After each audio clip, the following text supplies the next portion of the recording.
나의 신앙적 정체성을 알자, 이런 제목으로 말씀을 드리고자 합니다. 어떤 가게에서 가게 간판을 걸었는데 이곳에 신선한 생선을 팝니다 하고 간판을 걸었어요. 그런데 어떤 분이 쓱 지나가면서 이렇게 말합니다.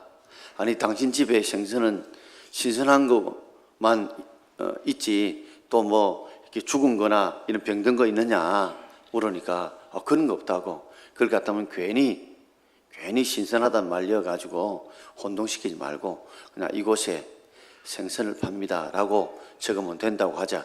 신선을 뺐어요. 조금 있으니까 어떤 분이 또 지나가면서 그럽니다. 이곳에란 단어를 좀 빼라고. 뭐 다 지나가면 이게 벌써 생선 파는 거 다 아는데 이곳에 생선을 팝니다 이럴 필요 없지 않냐고. 그 말 들으면 맞아요. 그래 이것도 뺐어요. 생선을 팝니다 해놨더니 옆에 지나간 사람이 그럽니다. 벌써 10m, 20m 좀 앞에 오면 벌써 생선 비린내가 진동하는데 생선 파는 줄 모르나? 그러니까 생선을 또 빼보라. 그래서 팝니다 해놨더니 옆에 온 사람이 지나가면 이렇게 말합니다. 공짜로 주는 것도 아닌데 당연히 팔지. 그래서 팝니다 내놨어요. 가게 간판이 없어진 겁니다. 그랬더니 장사가 안 돼서 망했다는 거예요. 여러분, 우리도 우리의 신앙이 내가 누구인지, 내가 누구를 믿으며 어떻게 산지 이 신앙에 간판이 있어야 되는데 간판이 없는 성도들이 많이 있다는 겁니다. 오늘 갈라디아 2장 20절은 내가 어떤 존재이며 내가 나의 삶의 주인이 누구이며 그리고 내가 어떻게 살아야 될지를 갈라디아 2장 20절 한 절에 다 거기에 담겨져 있다는 겁니다. 우리 20절 말씀을 우리 함께 읽어보겠습니다. 내가 그리스도와 함께 십자가에 못 박혔나니 그런즉 이제는 내가 사는 것이 아니요 오직 내 안에 그리스도께서 사신 것이라. 이제 내가 육체 가운데 사는 것은 나를 사랑하사 나를 위하여 자기 자신을 버리신 하나님의 아들을 믿는 믿음 안에서 사는 것이라. 아멘. 이 갈라디아 2장 20절이 제 가슴에 확 부딪혀 왔어요. 어떤 구절이든 내가라는 단어가 탁탁 그냥 튕겨 나오듯이 음각으로 튕겨 나오듯이 튕겨 나왔습니다. 내가라는 이 단어가 이게 3번 기록되어 있습니다. 그러면서 이 내가는 똑같은 통일이면서도 제가 동그라미 1, 동그라미 2, 동그라미 3을 해놓은 이유는 내가 그리스도와 함께 십자가에 못 박혔다. 그렇다면 그 결과 나는 누구를 주인으로 삼아야 될 것이냐라는 것과 또 이제라는 말도 그런즉 이제 이게 연관되는 단어거든요. 그렇다면 이제 나는 어떻게 살아야 될 것인가를 그렇게 다 함께 함축해서 그 메시지 가운데에 담고 있다는 말입니다. 오늘 3가지로 한번 생각해 보려고 합니다. 자, 첫 번째로 나는 누구인가? 나는 누구인가? 자, 20절 전반절을 우리 함께 읽겠습니다. 내가 그리스도와 함께 십자가에 못 박혔나니. 혹시 성경을 읽다가 이런 의문이 들지 않았습니까? 아니, 나는 십자가에 못 박힌 일도 없고 심지어 예수님이 십자가에 못 박혔을 때는 이미 2000년 전에 십자가에 못 박혔는데 그때 나는 태어나지도 않았는데 왜 내가 그리스도와 함께 십자가에 못 박혔다는 말이냐? 혹시 이 말씀을 읽으면서 의아심을 가지거나 물음표를 찍은 적은 없으시나요? 나는 2000년에 태어나지도 않았고 그런데 내가 그리스도와 함께 십자가에 못 박혔다는 이 말이 도저히 깨달아지지 않는다고 생각이 들지 않습니까? 이 말 속에는 그리스도가 왜 십자가에 못 박혀 죽으셨냐 하는 이유가 그 속에 담겨져 있습니다. 내가 누구와 함께요? 예수님과 함께 십자가에 못 박혔다. 이 말은 바로 우리가 왜 예수님께서 십자가에 못 박혀 죽으셨다 하는 그 이유를 알아야 될 바로 그 내용이 이 말씀에 들려있는 것이죠. 자, 중반절을 보면 이렇게 후반절에 기록되어 나오고 있습니다. 같이 읽어봅시다. 나를 사랑하사 나를 위하여 자기 자신을 버리신 하나님의 아들. 하나님의 아들 예수님이 어떤 분이냐? 나를 사랑해서 우리를 사랑하셨다는 거죠. 예수님이 십자가에 못 박혀 죽으신 이유는 우리를 사랑해서 못 박혀 죽었다는 거예요. 자녀들이 부모에게 진정 효도하려면요, 부모의 사랑을 알아야 돼요. 부모의 사랑을 알지 못하면 자녀들이 온전히 효도할 수 없는 것처럼 우리가 하나님을 사랑을 알지 못하면 하나님의 사랑을 깨닫지 못하면 그는 신앙의 불효자가, 하나님의 불효자가 될 수밖에 없다는 거예요. 예수님이 십자가에 못 박은 나를 사랑하셔서 못을 박혔는데 누구를 위하여? 나를 위하여. 나를 위하여. 이 말은 다르게 쉽게 번역하면 이런 말이에요. 나의 죄를 대신 지시기 위해서, 나의 죄를 대신 지시기 위해서 예수님이 십자가에 나를 위하여 못 박혔다는 말이죠. 그리고 자기 자신을 버리신 하나님의 아들, 예수님께서 우리 죄를 대신 지시고 십자가에 스스로, 자기 스스로 우리 죄를 대신 지시고, 로마서 6장 23절 말씀처럼 죄의 싹은 사망이기 때문에 우리의 죄지은 죄값인 그 죽음을 예수님께서 죄값인 사망을 십자가에 피를 흘려 죽으심으로, 하나님의 아들 예수님이 대신 죽으심으로 우리 죄를 용서해 주시기 위해서 죽으셨다는 거죠.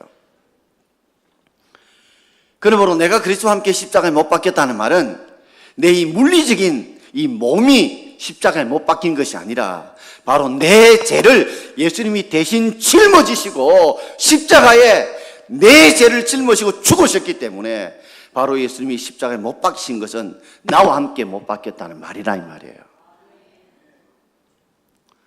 그러므로 예수님께서 자신의 죄 때문에 십자가에 못 박혀 죽은 것이 아니라 그 하나님의 아들, 그분께서 나를 사랑하셔서 나를 위하여서 자신이 대신 우리 죄값을 대신 지시고 자기 스스로 자기 자신을 십자가에 죽음으로 버리심으로 우리 죄를 용서해 주시기 위해 죽으신 줄 믿습니다.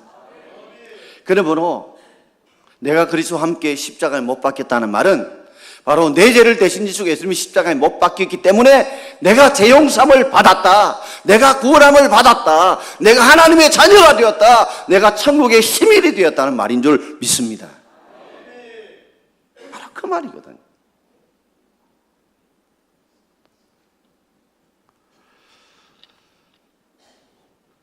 두 번째는 나의 신앙의 주인이 누군가, 나의 삶의 주인이 누군가 하는 문제입니다.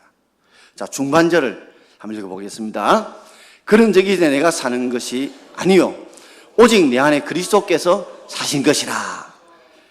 그 결과 예수님이 십자가에 못 박혀 내 죄를 지고 죽으심으로 말미암아 내가 죄 용서함 받았는데, 그런 그 결과 이제 나는 어떻게 살아야 되느냐는 겁니다. 내 삶의 주인은 누구냐는 것입니다. 이제 내가 사는 것이 아니에요. 이 말은 내가 삶의 주인 되어 살아가서는 안 된다는 말이에요. 오직 그러나 뜻이죠. 내 안에 살아계신 그리스도께서 주인이 되어 살아야 될 줄 믿습니다. 우리가 주인 되면 안 돼요. 왜냐하면 예수님께서 우리 죄를 대신 지시고 십자가에 죽으셨기 때문에 그렇습니다. 이 말의 배경을 알려면 구약의 좀 배경을 알아야 돼요. 구약에서 종을 살면요, 종을 돈을 주고 사고 팔고 했거든요. 그때 돈을 주고 살 때 드는 돈을 속전이라고 부릅니다. 뭐라고요? 속전이라고 불러요. 그러면 이 종에 대한 이 값어치인 속전을 지불하고 이 종을 사게 되면 그때부터는 이 종은 나의 소유가 됩니다. 그리고 이 종은 자신을 샀던 주인의 말을 따라 순종하며 살아야 돼요. 자신이 주인이 아니고, 자신의 삶의 주인이 아니라 바로 그분이 나를 돈 주고 속전 주고 샀던 그 주인이 나의 주인이 되므로 내가 그 말을 이제 순종하며 살아야 될 것이 바로 이 종의 본질이죠. 예수님께서는 우리의 죄값, 죄의 종되었던 우리에게 자신이 죄값인 죄의 삭은 사망의 대가를 예수님 대신 지불하시고 우리를 사셨다는 거예요. 그러므로 우리는 이제 예수의 종이 되었고 예수의 말씀을 따라서 예수님을 내 인생의 구세주로 믿고 살아가야 될 인생인 줄 믿습니다. 이제 우리가 주인이 아니에요. 예수님이 주인이세요. 그래서 우리는 예수님을 향해서 말로도 주님을 부르고 우리는 주님의 종이라고 부른 겁니다. 좁은 의미로 주의 종은 목회자를 일컫지만 넓은 의미의 주의 종은 다 여러분들이에요. 예수를 구주로 믿고 그분을 따른다면 다 주의 종이라는 거죠. 자, 세 번째로, 그렇다면 내 삶의 방식은 어떻게 살아야 될까요? 우리 하반절을 함께 읽겠습니다. 나를 사랑하사 나를 위하여 자기 자신을 버리신 하나님의 아들을 믿는 믿음 안에서 사는 것이라. 그런 적 이제 내가 육체 가운데 살아가는 것은 내가 어떻게 살아? 육체대로 살아서는 안 된다는 거예요. 나는 어떻게 살아야 된다고요? 나를 사랑하사 나를 위해서 자기 자신을 버리신 하나님의 아들을 믿는 믿음으로 살아야 될 줄 믿습니다. 이제 내가 사는 삶의 방식은 예수 그리스도가 하나님의 아들이신데 그분이 나의 죄를 대신 지시고 십자가에 피 흘려 죽으심으로 내 죄를 용서해 주신 하나님의 아들을 믿는 그 믿음으로 살아야 될 줄 믿습니다. 예수가 하나님의 아들임을 믿는 믿음으로 살아야 될 줄 믿습니다. 그분의 말씀을 믿고 따르는 믿음으로 살아야 될 줄 믿습니다. 이제 오직 의인은 믿음으로 살아야 돼요. 우리는 세상의 돈으로, 세상의 권력으로, 세상의 경험으로, 이성으로 사는 자가 아니라 예수 그리스도가 하나님의 아들이라는 그 믿음, 그리고 그분의 말씀이 하나님의 말씀이라는 믿음으로 살아야 되는 것이 바로 우리의 삶인 줄 믿습니다. 그렇다면 한번 생각해 보십시오. 물고기는 어디에 살아야 돼요? 물에서 살아야 돼요. 꽃과 나무들은 어디에 살아야 돼요? 흙에 살아야 돼요. 예수 믿는 사람은요, 하나님을 믿는 믿음 안에서 살아야 될 줄 믿습니다. 오늘 우리가 말씀을 다시 한번 돌아보면서 여러분은 정말 그런 신앙의 정체성을 분명히 가지고 계시나요? 바로 내가 여기에 있는 이유는 내가 그리스도와 함께 십자가에 못 박혔다. 바로 2000년 전에 죽으신 그분이 나의 죄를 대신 지시고 못 박혀 죽은 것이지 예수님이 죄가 있어 죽은 것이 아니라는 거예요. 그분이 우리 죄를 대신 지고 죽으셨기 때문에 그러므로 우리가 죄 용서를 받고 하나님의 자녀가 된 줄 믿습니다. 그런 적 이제는 내가 사는 게 아니고 오직 내 안에 그리스도가 살아야 돼요. 이제 내가 삶의 주인이 되지 말고 그리스도가 여러분의 삶의 주인 되시길 바랍니다. 그분의 음성을 따라 그분의 말씀대로 순종하며 살아야 돼요. 이제는 내가 육체 가운데 사는 것은 나를 사랑하사 나를 위하여 자기 자신을 버리신 하나님의 아들을 믿는 믿음 안에서 살아야 될 줄 믿습니다. 그분이 예수 그리스도 하나님의 아들이심을 믿는 믿음, 그리고 이 말씀이 하나님 말씀을 믿는 믿음으로 여러분 따라 살면요, 하나님께 여러분 삶에 풍성한 넉넉한 은혜를 부어주실 줄 믿습니다. 요한복음 8장 32절 말씀을 우리 함께 읽어보겠습니다. 진리를 알지니 진리가 너희를 자유롭게 하리라.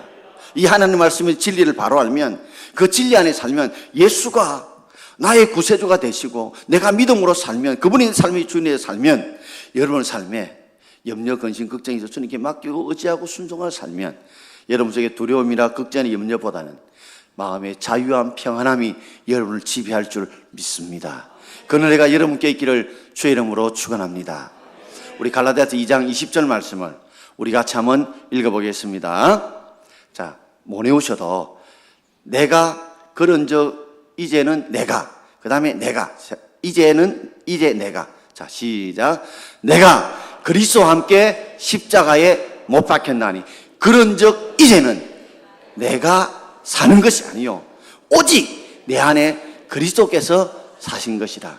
이제 내가 육체 가운데 사는 것은 나를 사랑하사 나를 위하여 자기 자신을 버리신 하나님의 아들을 믿는 믿음 안에서 사는 것이니라. 아멘. 이 한 주간 동안에 이 말씀을 깊이 묵상하시고 성찬의식을 드리면서도 이 말씀을 깊이 묵상하면서 우리가 오늘 떡과 잔을 받을 수 있기를 바랍니다. 자, 오늘 이 불렀던 찬송을 가지고 우리 한 번만 내가 그리스도와 함께 십자가에 못 박혔나니 이 찬송을 부르면서 우리가 성찬을 준비하고자 합니다.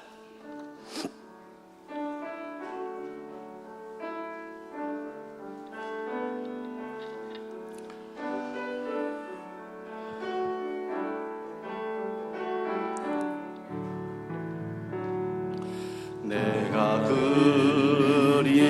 그리스도와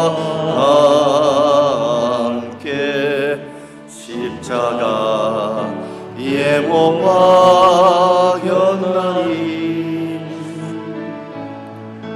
그런 중이에 내가 산 건 아니요 오직 내 안에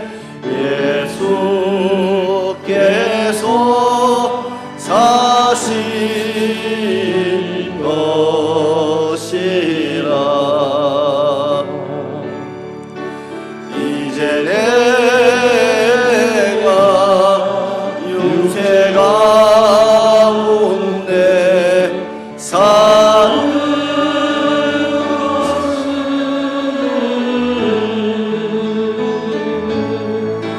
나를 사랑하사 자기 버리신 예수 위에 산 것이라. 아멘. 자, 오늘 학습 그리고 세례, 유아 세례 받는 분들이 계십니다. 자, 먼저 학습 받는 분들, 자, 이름 호명할 때에 예라고 대답하시고 일어서 주시기 바랍니다. 자, 김우금 씨.